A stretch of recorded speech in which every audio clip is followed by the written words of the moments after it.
What is up, everybody? We are back with the Magic and Andrew MMA Betting Podcast, episode 18.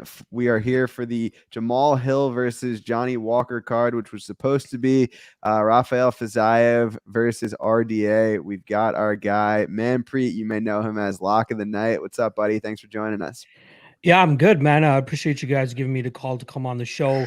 I was telling Andrew when you were on my show the other day that I had the honors of being on the first ever stream that Magic was a part of when he was a part of the club and sub crew way back in the day when you were still a UL Romero avatar. But yeah, full circle here, finally coming on the show with you guys. And I can't believe it's already been 18 episodes, guys.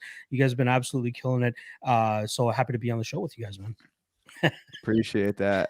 Magic, how you doing, dude? I'm fine. Good. Glad to hear it.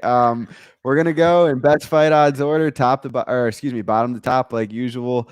Before we jump into it, guys, like this video, subscribe. It's what keeps us motivated to keep doing this. So thank you to those who have already done that. Jesse Strader versus Chad and Helliger. Lock, why don't you kick us off? Pretty straightforward. Under 2.5 is what I took, around -165. Or sorry, I got -162. Shout out to anybody that got in on the early lines, but that seems to be the obvious bet here, right? I think Jesse Strader, 6 out of his 7 fights finishing inside the distance, and then on the flip side with Helliger, 14 out of 16 of his fights finishing inside the distance. Both guys throw.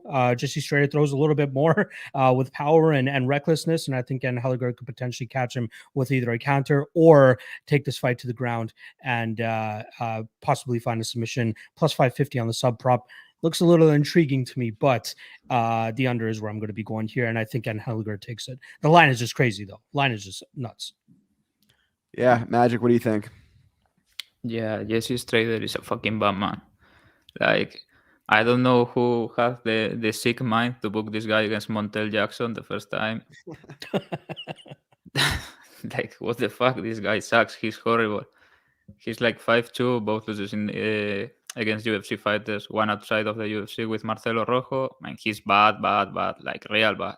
There's nothing good about the guy. Maybe he can punch a little bit, but doesn't look durable. I mean, he's horrible. There's nothing to say really. He's going to get stopped, I think. Angeliger is nothing special, but he's durable, and I like Angeliger by submission and inside the distance. Not much to say really. He fucking sucks, man. I mean, if you look at the guys he's beaten, he beat a guy named Michael Jackson. That is 1-4. I mean, come on. Yeah, I'm gonna keep this one very simple as well. I would bet on my grandma if she was fighting Chad and Helliger as a plus 250 favorite. So not gonna make it much more. Yeah, I forgot that you took a Strader. Yeah, so that just goes to show what I'm doing here. Yeah, I mean, I got on the early Strader line at plus 240. He's like plus 210 now, so getting a decent line here.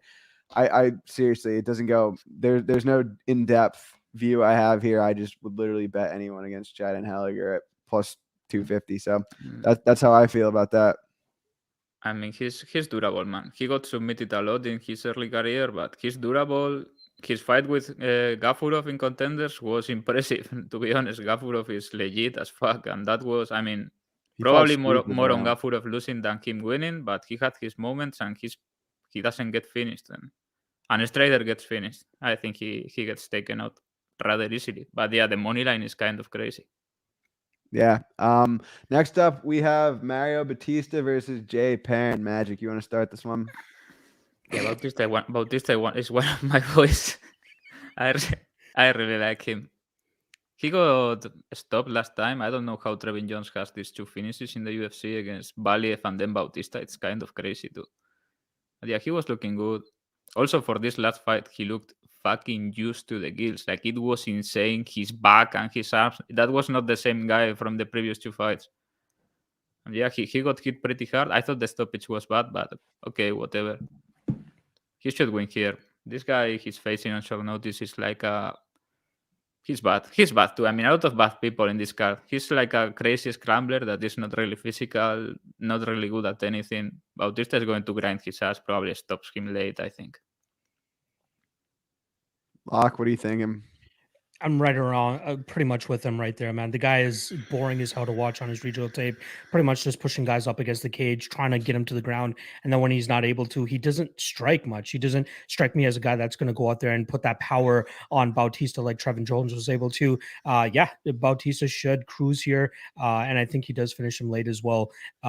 Yeah, juiced in terms of his numbers, but maybe take a little bit of the inside the distance because I do think he'll eventually finish him. Last thing about him, though, Perrin was scheduled to fight 2 weeks ago. It's not like he's just rolling off the couch taking this fight, but he still doesn't deserve to be in the spot. And I think Bautista will finish him later on. Yeah, I have nothing to add. So moving on to the next one. Gloria de Paula versus Diana Balbita. I could start this one off. I went into taping this thinking that I was gonna like GDP here. And then I started watching the tape and I actually came out of it thinking that Balbita is gonna win. I bet Balbita against Goldie. I think there's a good shot she gets takedowns here. GDP's defensive wrestling is pretty tragic. She might be a little bit better on the feet, but I think it'll be relatively close. I haven't played anything on it though, because again, I think this is going to be a close fight. Like maybe Balbita gets a couple takedowns, maybe GP is a little bit better on the feet, but if I got like plus 120, plus 125 on Balbita, I'd probably take it. Other than that, I'm good with passing. Locke, what are you thinking? Can I keep calling you Locke? It's what I've been calling you for years. Whatever, Locke is fine. Everybody, it's all good. Locke, Manpreet, it's all good. I don't know who you can actually trust to go out there and wrestle in this fight, because I feel like whoever does go out there and wrestle will likely have the advantage, right? We saw obviously the poor takedown defense on Balbita in the past. We've seen the poor takedown defense on Gloria de Paula. Both of them are primary strikers. I do agree with you that I think that de Paula is slightly better on the feet, a little bit more disciplined, a little bit crisper with the striking. Balbita's a little bit reckless, and she was able to get away with it in RXF, fighting absolute bums on the side of the street. But now coming in here against like legitimate opponents, we're seeing her kind of struggle, unless her name is Hannah Goldie.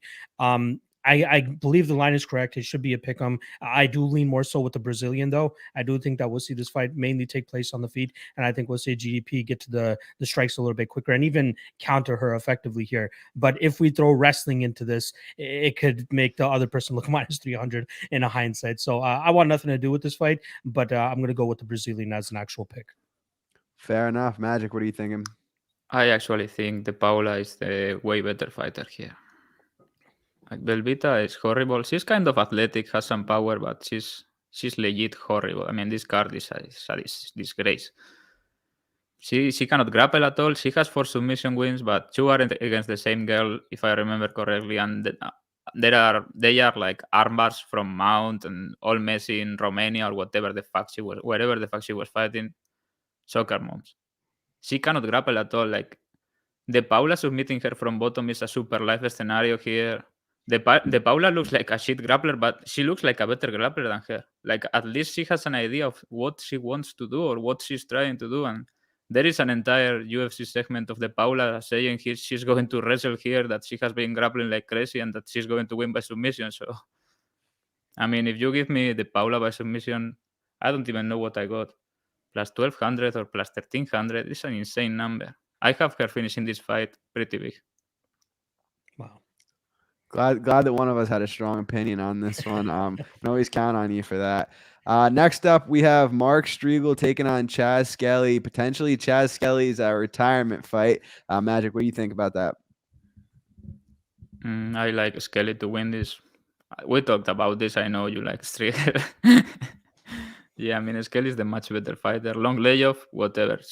Unless Streagle is not really a puncher, and I doubt he's going to submit Skelly. And if this goes long, Skelly is simply going to grapple him and gas him. Also, I think Streagle should be at bantamweight. He's all used, and at featherweight, I don't know how that is going to work. I think Skelly survives maybe a couple early scares and submits him later in the fight.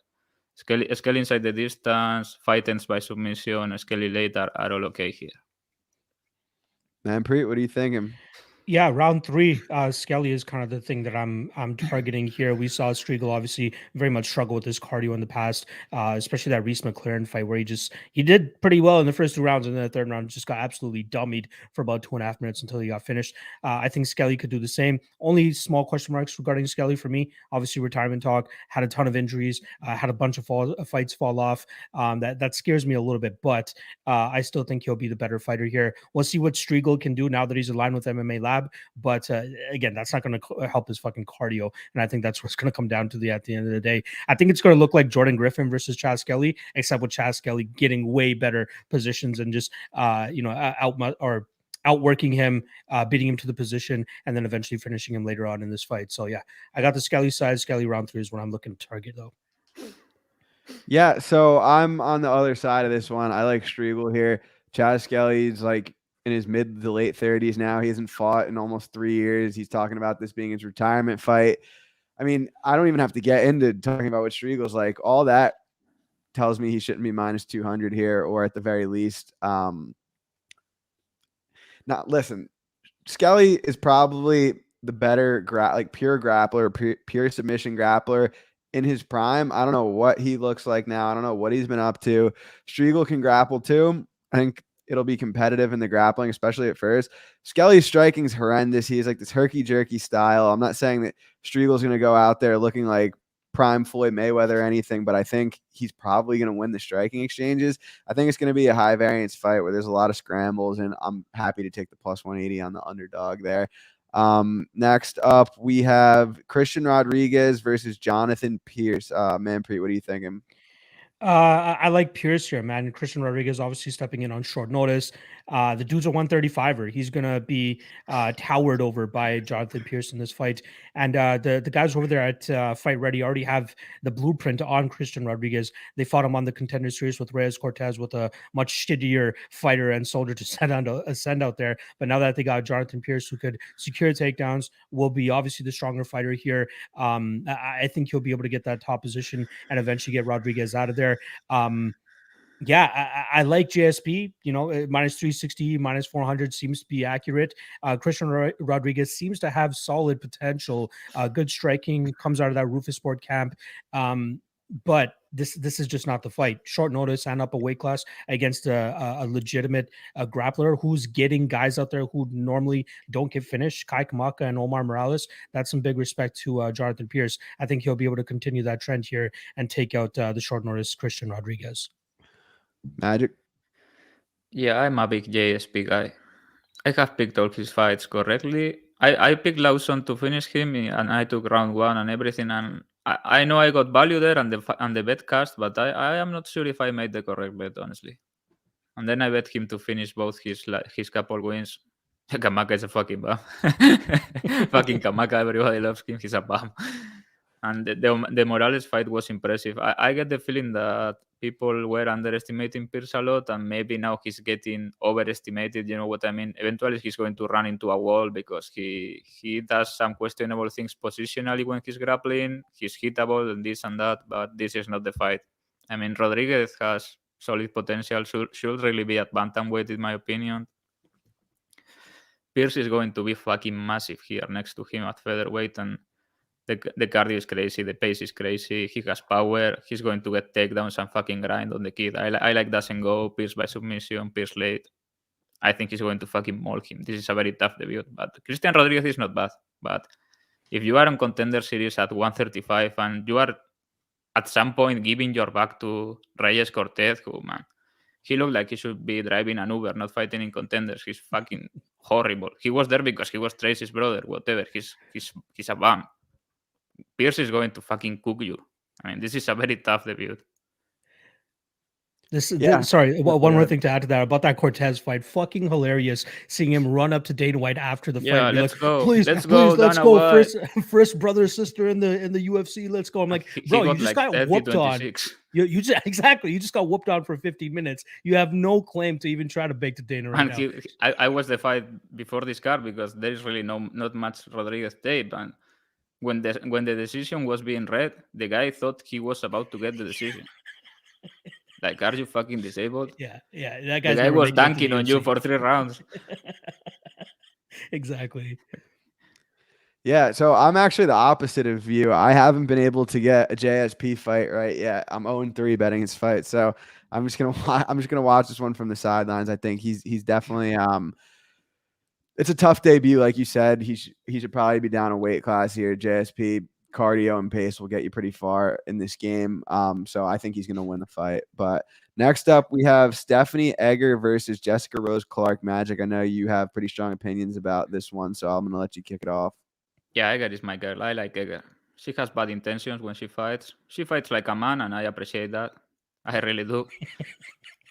Like, she's aggressive, has some power, and I think this is a good fight for her. I'm not sure why she's the dog. I think it's because of name power or star power, because Jessica Rose Clark is kind of a bum 135er. He should be at flyweight. And I mean, how is Jessica going to win this fight? She needs to grapple people at 135, and Egger is her judo is fucking legit. Jessica gets her takedowns from the clinch and from double underhooks, body locks, etc., etc. Egger is going to have her outmatched in those positions, I think, and get her own takedowns. I think Egger is fine on the ground, probably even the better grappler.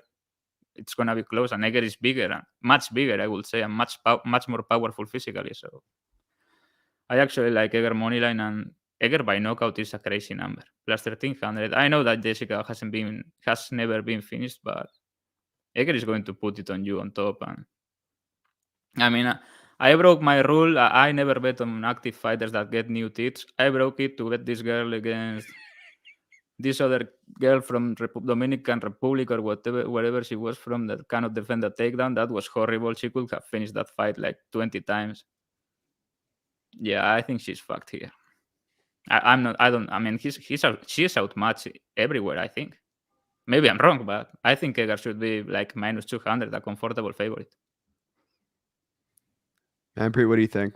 Yeah, I'm surprised that I'm finally hearing somebody else on the Stephanie Egger side here. All week, I've just been hearing people saying Jessica Rose Clark should win this fight. She should either outstrike or outgrapple her. I'm like, if Rose Clark takes the grappling route, the way that she grapples is more than likely playing into the hand of Stephanie Egger in terms of being able to get her judo going and reversing her momentum and getting the takedowns in her own right. And she's strong. She's big. She's a legitimate 135 pounder. You know, I've heard people saying that Jocelyn Edwards is big too, but she's just tall. She's not strong. Stephanie Egger is like legit strong. No, I think that Rose Clark will struggle in that aspect. I know that Jessica Rose Clark is like little thick now. She's working out and posting all these fucking deadlifts and all that shit. But when you go up against an Olympic level judo player, I think she'll actually see that she's not as strong as she's touting and all that. So yeah, I like the Egger side here as well. I think the underdog shot is good. Just take the money line. That's it. Go ahead.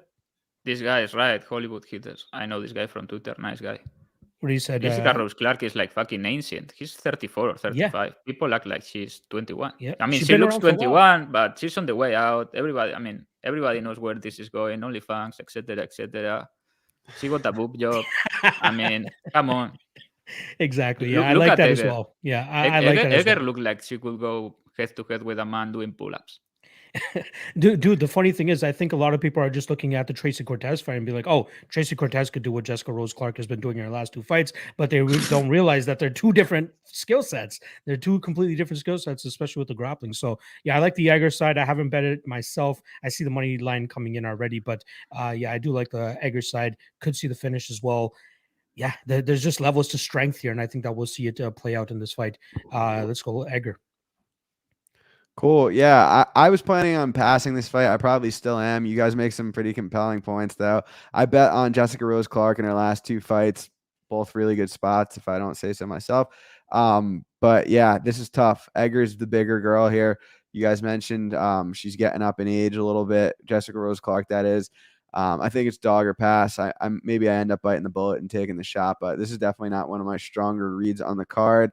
This next fight is one of my stronger reads on the card. Who's this guy? It's every day here saying dumb shit. We need to put this thing where only subscribers can comment. Yeah, how do you do guy, that? this fucking clown. How do you do that? Whose Barner is this? Who's that?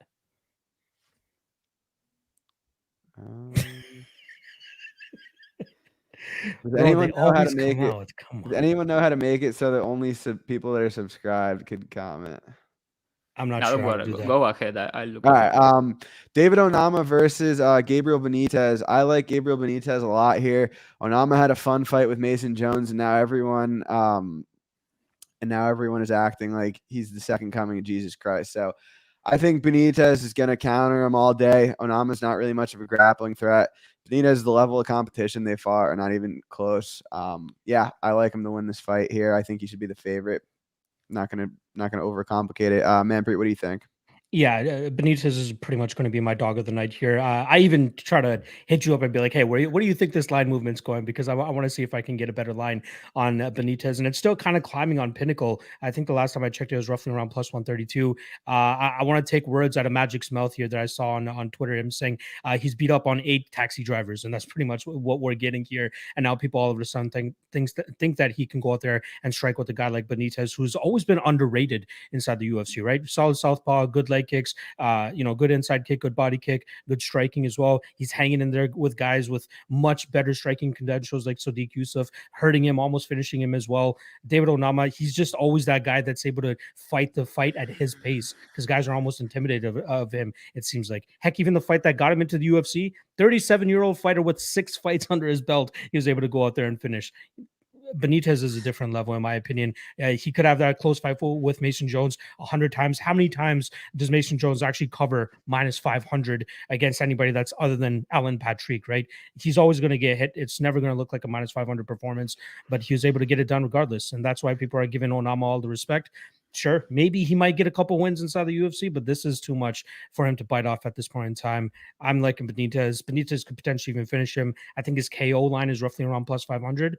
Let's fucking go. And in regards to Benitez gassing, the guy's not really a gasser. He got Billy Q'd last time around. Not many people can keep up with the pace and pressure of Billy Q. So just because he started to slow down in that fight doesn't mean he's going to slow down in this fight. Onama does not fight like Billy Q. Onama needs his kickboxing range and his pace to get going. Benitez is not going to give it to him. If anything, I wouldn't be surprised to see Onama start gassing. So, yeah, I like the Benitez side, Benitez money line, maybe even a sprinkle on the Benitez KO. I found out how to put people in timeout in the chat.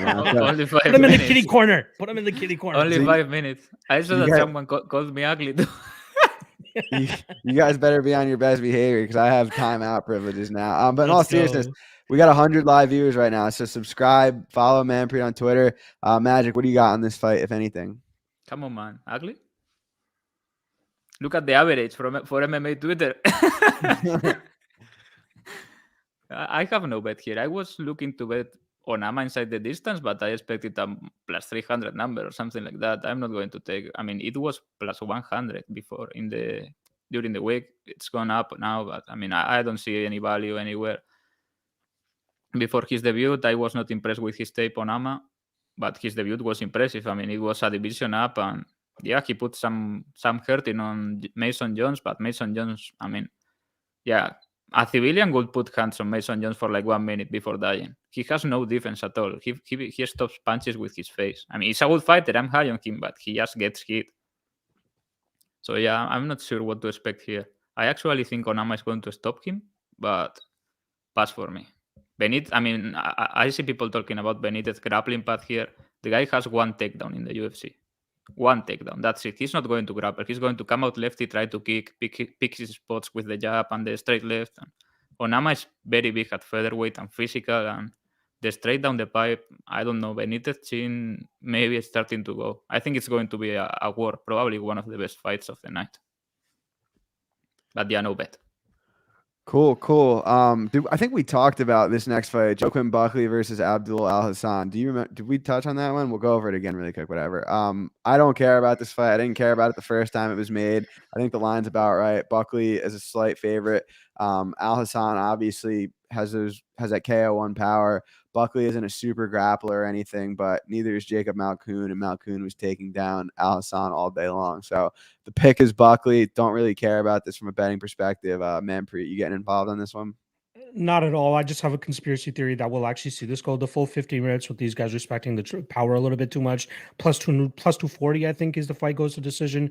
Plus 550 on on Buckley by decision. Working with Extreme Couture, maybe those guys are trying to instill some grappling in him. Who knows? But we see the way to beat Al-Hasan is stay away from that power early, try to grapple him. Buckley not really a notorious grappler, so we can't really hang our hat on that or anything like that. But Buckley's going to have to play it safe early. Maybe a shot on Al-Hasan round 1, which I think was around plus 450. That's almost an auto bet in every single one of his fights because he is more than likely going to be able to get it. But if he doesn't, he goes on to lose a decision. But yeah, I'm not wasting any money on this. It's just a conspiracy ad thing that I can be like, hey, I called it last week, but I'm not expecting it to hit. We'll see what happens. Magic, what do we got? I have nothing here. I'm rooting for a double knockout. I think they are both clowns. But really, nothing stands out to me. I favor Buckley, but if there is any value around, it's probably on Al-Hasan first round knockout plus 500 or whatever it is, or plus 600. But the longer, the better for Buckley.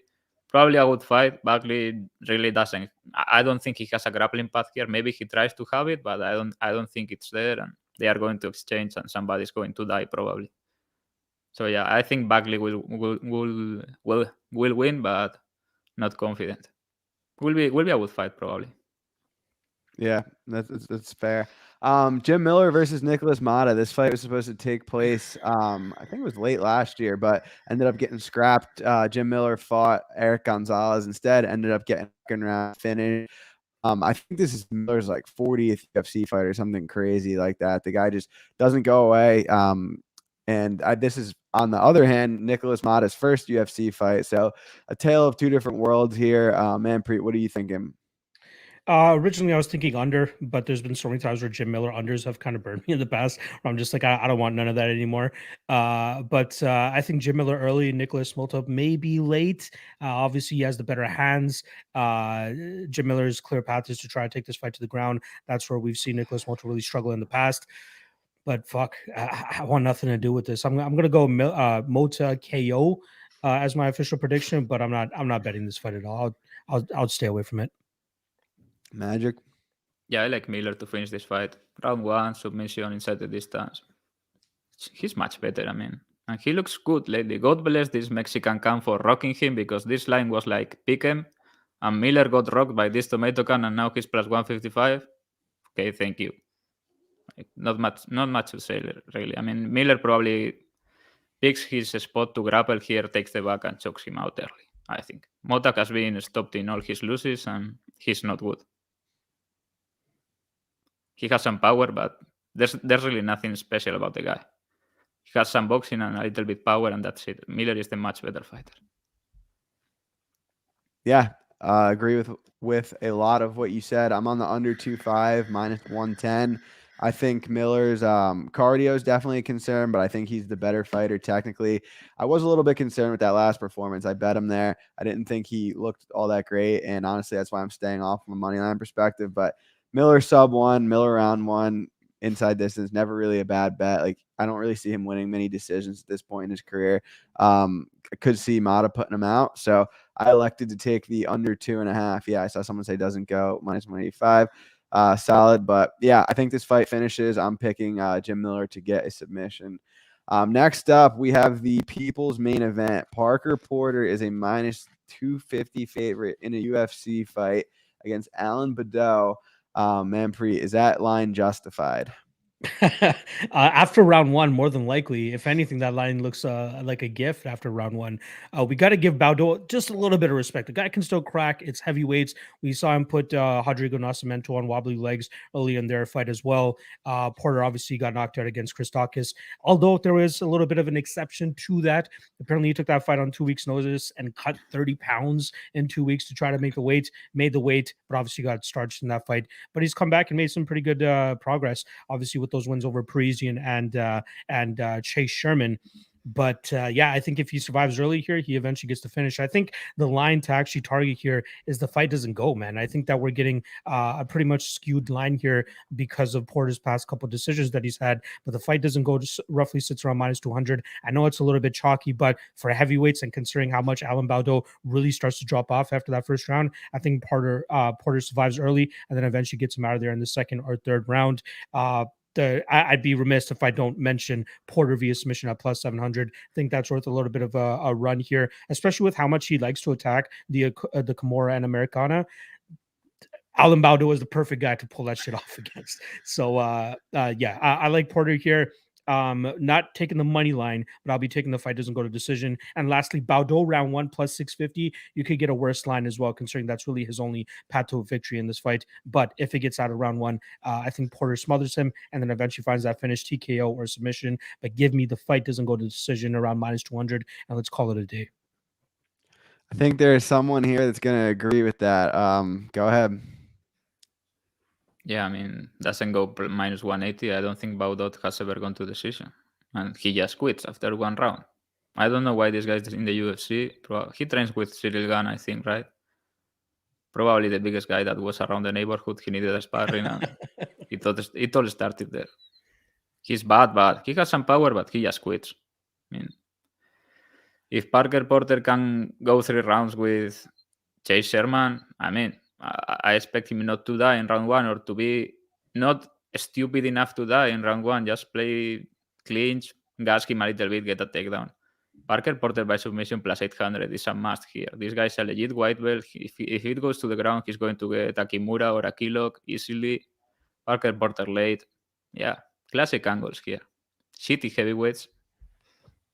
Let me just add one more thing before Andrew takes it away here. The guy that he fought before coming to the UFC, everybody knows it now, right? He actually lost that fight. It was a disqualification. Yeah, it was overturned by the promoter or something. It was overturned by the Quebec Commission, which is absolutely horrible up here in Canada. But the guy tested positive for marijuana, so rather than changing it to an 0 contest, they just gave it as a win to Alan Baldo. But just further on to that fight, that Todd Stout guy used to train at the gym that I used to work at. The guy is mainly a striker.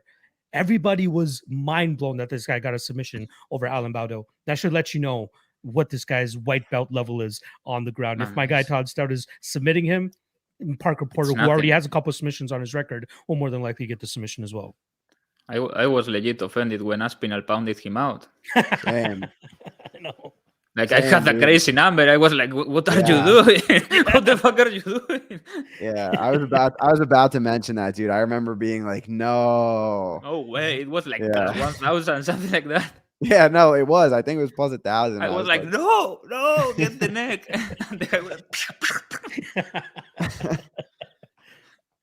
But yeah, you guys pretty much nailed it. Alan Baldo doesn't belong in the UFC. Don't really love the idea of playing Parker Porter minus 300, but I think the angles you guys mentioned previously, both solid. I saw some people in the chat saying live bet Porter after a round. I mean, could be, but he also could just take him down right away. I think if you're into props, that submission line is probably worth a play. But yeah, from a money line perspective, not touching it. Next fight, this one I feel very strongly about. Kyle Dawkis versus Jamie Pickett. If you guys watch this show, I was on Pickett against Ugly Man Joe Holmes, and I think now is the perfect time to get off. I think Dawkis is a really rough matchup for him. I think Dawkis is the better striker, the better grappler, just the all-around better fighter.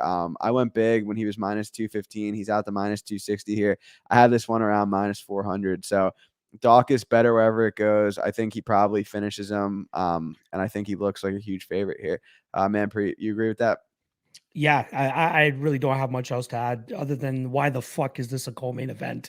Give me Chase Sherman against Parker Porter in the co-main event slot over this any day. Heck, even elevate Parker Porter and Alan Baldo to the co-main event slot. There's no way Jamie Pickett deserves a co-main event slot. Regardless, yeah, you're right. Dawkis should run through him. I like Dawkis. No play on the fight officially for me here, but yeah, I think I like Dawkis. Not much more I can add. The Magic Man, take it away, sir. Yeah, Dawkis is going to roll here. I mean, this is an easy fight. I'm not sure why he's getting this fight here after finishing Kevin Holland. People can cry all they want about the headbutt, but he got fucking choked. I mean, he was defending. He got out of 3 chokes. I mean, the headbutt didn't finish the fight. He fucking choked him out. I was pissed about that because if he got knocked out, that was not going to be a no contest if Holland got a knockout after the headbutt. I think the guy was robbed there. But yeah, this fight, if it hits the mat once, it's not the case of one fighter just being better at jiu-jitsu than another. They are several levels apart. If this hits the mat, Dawkis is going to do whatever he wants to him. Like, front choke, get the back and choke him out like fast, whatever. Like, and Pickett, yes, fucking sucks. Let's be honest. How is he in a main event? He's scared to get hit. No volume. He's going to let Dawkis like tee on him against the fence and look for the clinch, trips, etc., etc. I think Dawkis only needs one takedown. I can never tell when you're done talking or not. Because sometimes you just take like a few seconds to think about it, and so I'm just like watching your body language. Do you see that? Man, do you notice that too? It's difficult, because it's not my first language, and sometimes I feel like I'm fucking about to die, like I was underwater. Bro, Yeah. I thought you had it down already, like 17 episodes in. I'm like, okay, he knows exactly when Magic's done talking. And even me, I'm like, there's sometimes I want to interject, but I don't want to cut him off or anything like that. But yeah, fuck, you still got to learn the ways, Andrew. Dude, every 9 out of 10, I could tell when he's done talking. But there's always like sometimes where I'll see him and he kind of like looks around, takes a deep breath, and then he's like, "This guy's a bum." Like says it one more time. It's difficult because I have to think about what I want to say, and if it is a little bit complex, it gets like sketchy. Like when are we pressure. gonna do a when are we gonna do a podcast in Spanish? Whenever you want. I'm down. What's your like Spanish like? 5 words in Spanish. Like 5 words. Like bueno. Exactly. Malo. Just tell him how to say no disrespect, and I'm sure you'll be able to fucking create a podcast. I just got to figure out how to say max bet in Spanish, and then we'll be good. Next up, we only have one more fight left. We flew through this pretty quickly. Was supposed to be a 3-rounder, now a 5-rounder. We've got Jamal Hill versus Johnny Walker, 205 pounds. Before we dive into it, Manpreet, thanks for coming on, buddy. We appreciate it.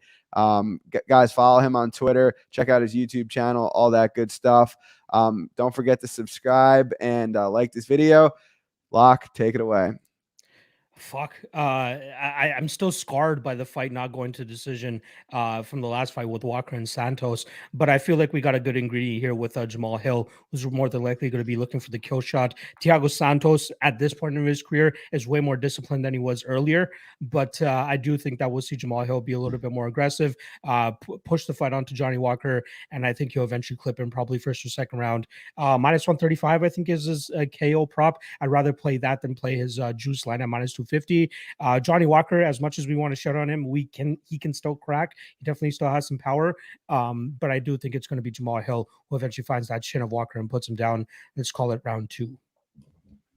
Cool. Magic, what do you got in the main event? I'll let you go first because I know you have like a fantastic take here. Yeah, I usually do. So I appreciate you saying that. But I like Johnny Walker here. I got on his early line of plus 240. I also like the over 1.5. I think Jamal Hill has been knocking out guys that just can't really strike, for lack of a better term. Like I remember betting that Brazilian guy who's not in the UFC anymore by submission against him. OSP didn't really. Yep, Clinton Abreu. Yeah, like Hill's probably like he deserves to be the favorite here, I think, but minus 250, minus 300 was kind of crazy to me. And just in general, like there's this insane trend going on right now that every main event is going over, and I keep telling myself I'm going to start playing them. And so finally I found a spot that I liked. I think the over 1.5 is not bad here, especially if Johnny Walker fights like he did in that last fight. Like, I mean, that was crazy. Like I had doesn't go the distance in a parlay and couldn't believe that fight went 5 rounds. But yeah, I think Walker money line and the over 1.5 are both probably good spots. Hill has some pretty bad defensive tendencies that no one's really been able to exploit because he hasn't really fought any good strikers. But yeah, I'm kind of rambling on now, but I like Walker. I like the over 1.5, and yeah, can't wait to have a perfect betting slate on this card. Yeah, I've been trying to tell you all week that this is a horrible idea. I mean, Hill is going to hit him once, and that's going to be the fight. Just once. I don't care which hand. He's going to hit him once, and that's going to be the fight. I'm pretty confident about this. Walker is going to be like ice skating all over the apex. Like he cannot take a punch, and I just don't see how Hill doesn't land on him because Hill fights with this confident. I mean, this kind of confidence, like he broke an arm and he still had it. He goes forward and he's not afraid to exchange, throw hands. And I have faded him in the past against grapplers, against this guy, Abreu, that fucking died, didn't grapple. And I faded him against Craig. I lost. I bet Craig by submission. That was very funny. And it was a TKO when he broke his arm. It was ruled a TKO. That was should have been technical submission. That gave me 8s. But yeah, I mean, on the feet, Hill is legit. He's on the feet. He's one of the best in the division. Power in both hands. He's fast. He's pretty technical. A lot of volume. I will take Hill over Giri. I know that's a hot take. I think he's going to touch Walker once and kill him. Like Walker really cannot take a punch, man. And this guy hits fucking hard. It's like soothing power, like boom, boom. This is not going to end well, Andrew. I also took doesn't go the distance, man. Minus 450, no problem. Like 25 minutes to land one punch on Walker. I mean, let's be honest. If Walker fights like Walker does, maybe he fucking knees his head into the third row or something. I don't know. But now he's with John Kavanagh. You never know. The GOAT, best MMA coach ever. Win or learn, baby. He said they have not changed anything from last camp, Thiago Santos camp for this one. So yeah, Makes another sense. Walker masterclass incoming, baby. I wish you guys had the his knockout, that meme knockout from the Jungle Fight days, just queued up and ready to go after He got Magic knocked drop out that 4 breakdown. fights in like 8 seconds. Exactly. That's all he needs Like to show. he was after coming Thomas back made from this the thing. dead, like flat out, and then got up another time. Bomb. Oh yeah. That's hilarious. Kavanagh is really bad, isn't he? Yeah. I mean, his corner advice is some galaxy shit. Dude, the game plan for Conor Khabib was if you get taken down, just stay there. Don't die. Yeah, literally. If That you was get taken down, like, don't die. Dylan Dennis is in the corner going, Conor, your jiu-jitsu is better than his, Conor. That's all he's saying over and over. He's going, Conor, your jiu-jitsu is better than his. Actually did excellent round one. When he got flattened, he was fucked up. But when Khabib couldn't really flatten him, they were like playing this stupid game like they were 5 years old. Like, I'm gonna reach your arm to flatten you. No, you are not. And they spent 4 minutes like that. But dude, in the scramble, that first scramble of the fight when Khabib was in on like a high crotch and Conor kind of circled around the corner. It was incredible scramble. If he had just hooked his leg, he like. I almost wish I could have been like, dude, just hook his leg. He 100% wins that scramble. He was like fishing for the back. He almost took it. And yeah. then Khabib like changed the angle and completed it. But it was like the best scramble of the year. And people were saying, oh, Khabib took him down so easily. I was losing my mind. I was like, what the fuck are you talking about? Have you ever seen a wrestling match? But do you guys have anything for like Bellator or PFL that you want to touch on before we sign off? Nothing myself. Like I know PFL just had a quick change for 2 fights this morning or yesterday, so I'm not sure if anybody's aware about that. Yeah, nothing Bellator wise.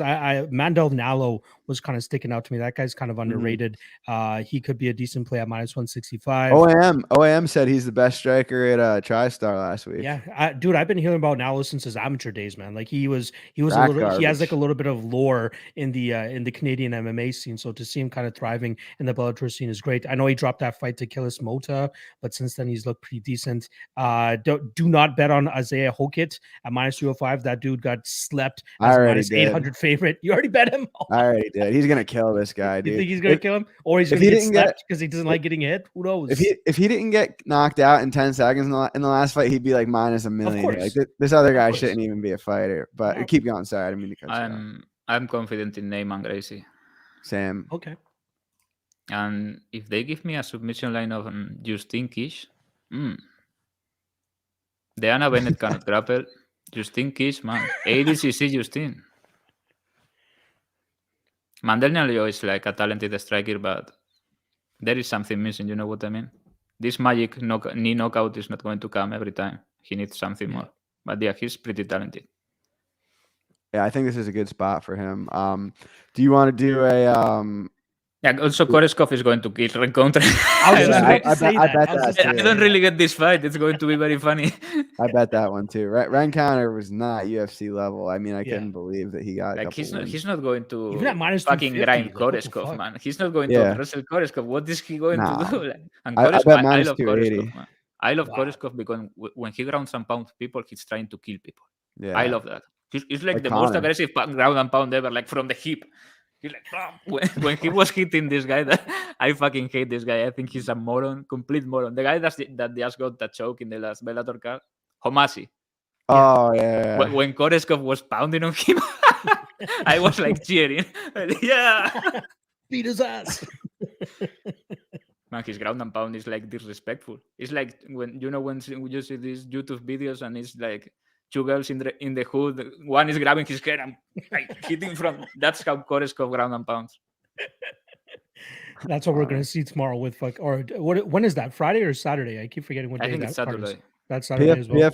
PFL is Friday and Bellator Saturday. Yeah, there you go. PFL has this guy that should have signed with the UFC, but he went PFL. Yeah, Josh Silveira. He's a pretty good fighter, but he's minus 650. Yeah. I mean, dude, he's fighting the guy that he's fighting. I think he lost his last fight because he kept grabbing the cage or something like that, or I forgot what it was. It was such a weird like foul or something that he just kept doing over and over again, and they DQ'd him. I think it was UAE Warriors that it happened at. Oh wow. Yeah, that's certainly going to work well against Silveira's 17th degree black belt or whatever he is. The guy's a fucking grappling machine. In PFL I like Popic and Travis Davis are two solid underdogs, I think. Sorry, it wasn't cage grabbing, it was fish hooking. He kept fish hooking the guy's mouth like three times. You want to hear a story? You want to hear a messed up story? When I was wrestling one time and this kid fish hooked me, like he put his finger in my mouth like that and tried to like throw me with it.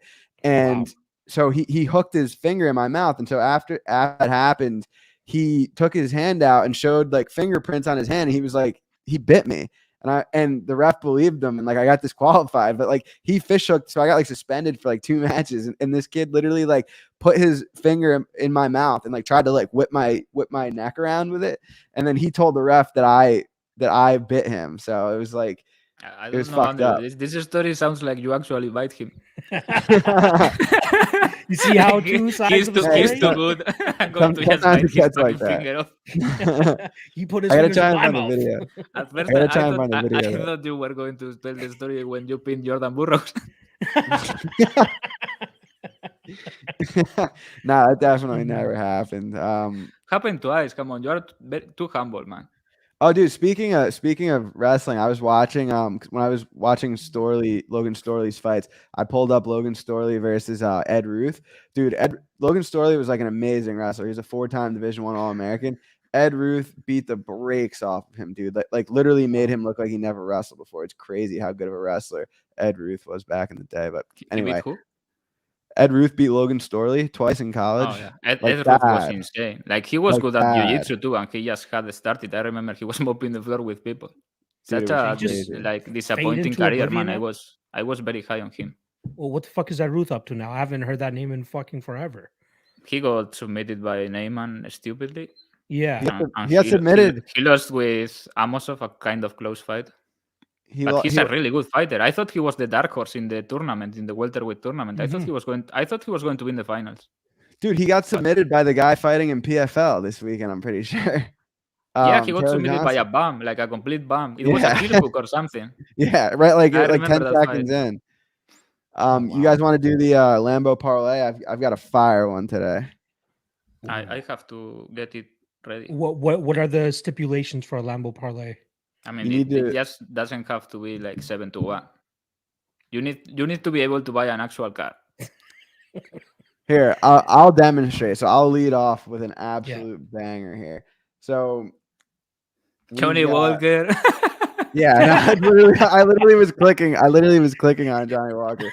I'm gonna do it with Bellator and UFC. So it's got quite a bit of legs to it here. But I'm going to go. It's 11 legs. Whew.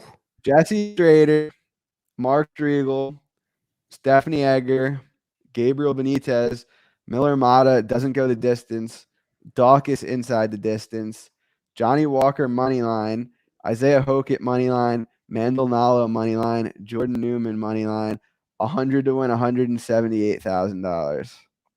And that's not going to pay. Like, have you checked the limits?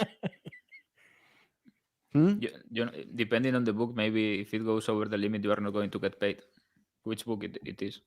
FanDuel? It's a legal one. I don't know about FanDuel because I cannot use it.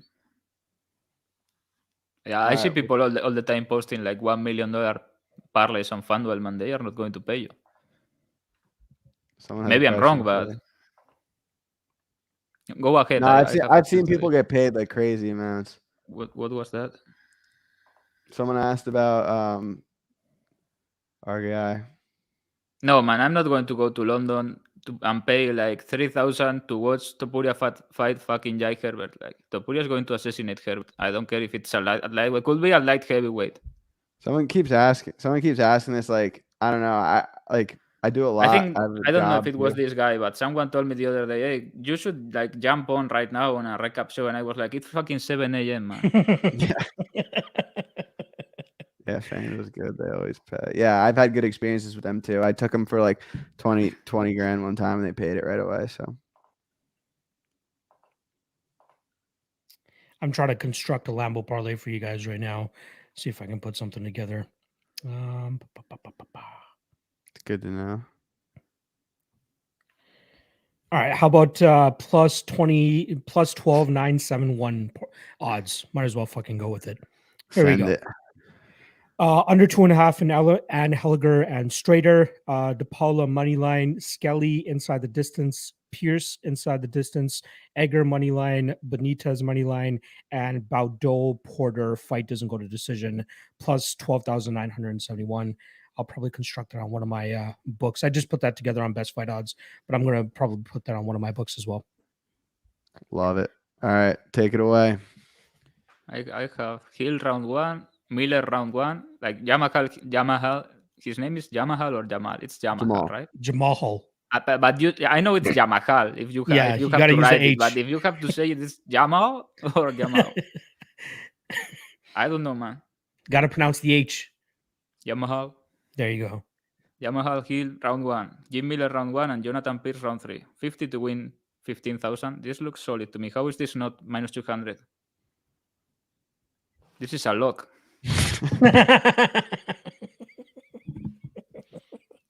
I should actually put more on this, I think.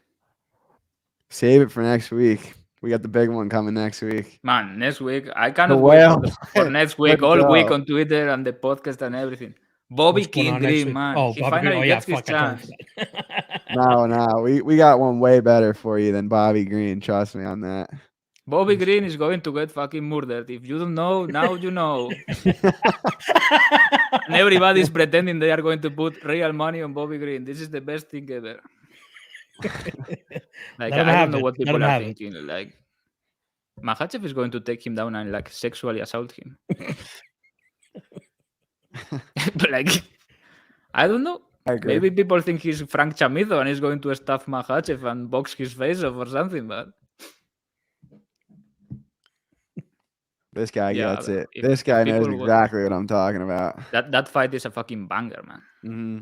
I mean, it's not Bobby King Green, you know, but Bobby Green has never beat a ranked opponent. You knew that? No, we need Alvarez versus Bobby Green eventually. No, you think Makhachev will beat Eric Koch? Bro, I haven't heard that name in forever. Oh, shit. I don't know, man. I think Makhachev will have his hands full with real estate agent Alja Quinta last time out. Oh, I can't wait for that. And if Bobby Green goes out and somehow stops Makhachev and wins, it's going to be fucking insane. I probably will have to delete Twitter.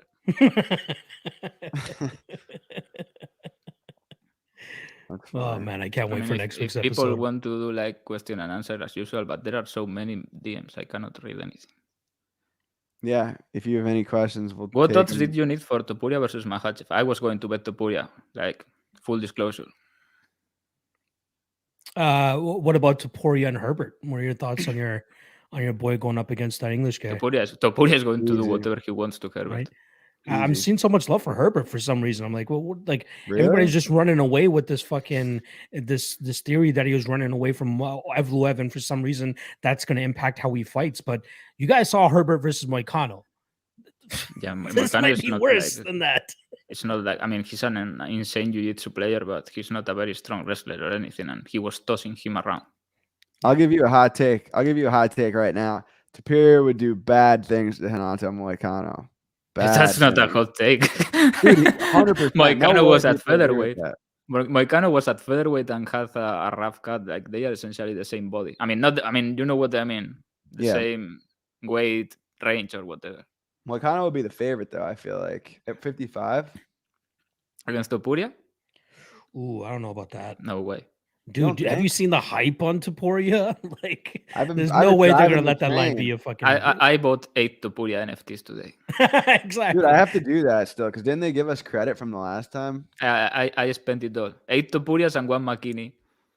You could wait. So how does it? I'll ask you after this. I don't know how it works. I had to get 1 McKinney because one guy told me that I'm racist because I don't bet on enough black fighters. Yeah, this happened. You're betting on Jamal Hill, though, right? That's why I took Hill. I'm picking Walker too. But on the podcast, I have to say Hill because the racist mafia is coming for me. That's funny as hell. Yeah, this is quite the take. We've said no one. I don't think anyone. I think he's going to beat everyone, but How some would people it would he's go not very very good. bad. It would go very bad for Bobby Green. There's this perception out there that Topuria's gas tank is absolute dog shit, and that if he can't get these guys out of there early, he's gonna fade fake. later. I mean, I think people don't know. I was shocked that he gassed against Alal. He's always in shape. Short notice though, right? That was a short notice spot for him. No, but listen, he was like he offered to fight Frankie Edgar before that. Edgar fought Munoz.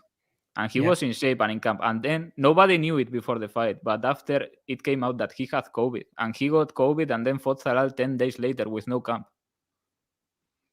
After COVID. I mean, he's a 5-round fighter. People are going to be surprised, I think. Yeah. People are running with that, though. That's why they're running with it with the Charles Jourdain. I was surprised at how many people they're taking a shot on Charles Jourdain. What is this guy talking about? Hernandez is just starting his career. I don't know about that.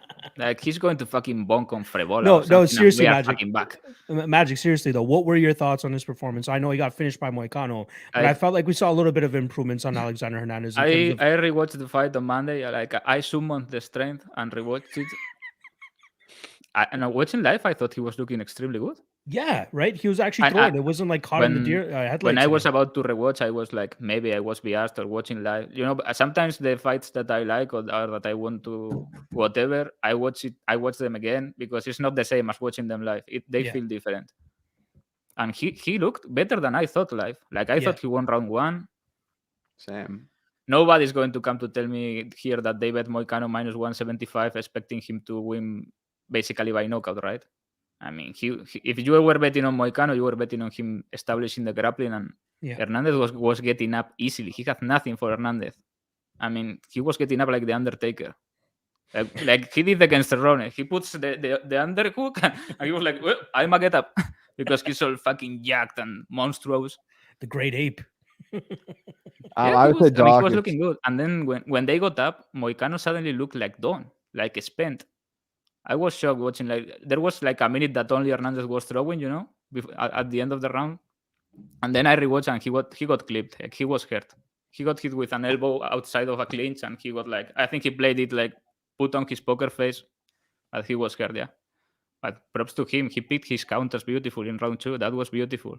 He's usually not a great boxer in the pocket, and that was high level, man. Very beautiful. Yeah, respect to Hernandez with that performance. He had to go. He went out there and did what he needed to do, right? Like, but he still paid for it. But at least we saw an improvement from him compared to the past 2 fights where it kind of just looked like he let it slip through his fingers. I think he looked actually think he looked good. It's a fight, but yeah, people when he loses, they always act like he loses to bumps. Like they are going to book him against some top 50 lightweight. Like, I think it's going to be Frevola, and Frevola cannot stop a punch. And I'm going to bet like 10 units on Hernandez first round knockout at plus 500. Don't let Cheese Roller hear that. No, I hope it's not because the Cheese Roller is my guy. I would love like Cerrone rematch. Yeah. Which rematch? Donald Cerrone, the cowboy. I hate Cerrone. I don't know why people like Cerrone. I mean, I don't hate him. You know, it's a made up expression, but I really dislike Ronnie. I think he's fake as fuck. Well, on that note, thank you guys for tuning in. Make sure to follow Manpreet on Twitter, subscribe to his YouTube channel, and like this video if you haven't already. Guys, any parting words? Not really. I think this is going to be a good betting card. It needs to be because next week I want to do a lot of stupid things. Like I already told you what I plan on doing. But I'm going to wait after this card. We will see. But yeah, next week it's going to be a lot of money. Bobby Green. I suggest you bet Bobby Green. Keep moving that line. I strongly suggest a poke. Like people like to say, yeah, maybe I'm poking, like Gianni poking here and there. Bobby Green plus 600. Massive value against this unproven guy, Islam Makhachev. Who has Makhachev beat? Bobby Green beat Guida, Eric Koch, Jaquinta, like all the greats at lightweight. Bobby Green, ship it. He's going to ship it for the boys. You should put out another tweet like you did for Blood Diamond the other week, and maybe people will tail it. Yeah, dude, you got it. That was so funny. Respect to Blood Diamond because he went out on his fucking shield. Like I thought he was going to sleep all the way to the main event. He was like dead. I was like laughing, but then I was like, oh, I shouldn't laugh at this because the guy was not moving. I was like, he's fucking dead. Oh, fucking hilarious. No, I appreciate you guys having me on the show. Honestly, it was fun. Glad that we got through it pretty effectively as well. Fucking 40 minutes that we were able to get through a 12 fight card. So that's always dope. Tomorrow, I'm doing an Ultimate Weigh-In show, 3 p.m. Eastern on my channel. In case anybody wants to tune in, obviously just giving last thoughts, especially with the weigh-ins under our belt. Always a good time to kind of give final thoughts on the card for anybody that wants to swing by. But yeah, I appreciate you guys having me on, and I can't wait to do this shit again. Awesome. Hell yeah, bro. We'll see you guys next week. We got Bobby Green card. Take care.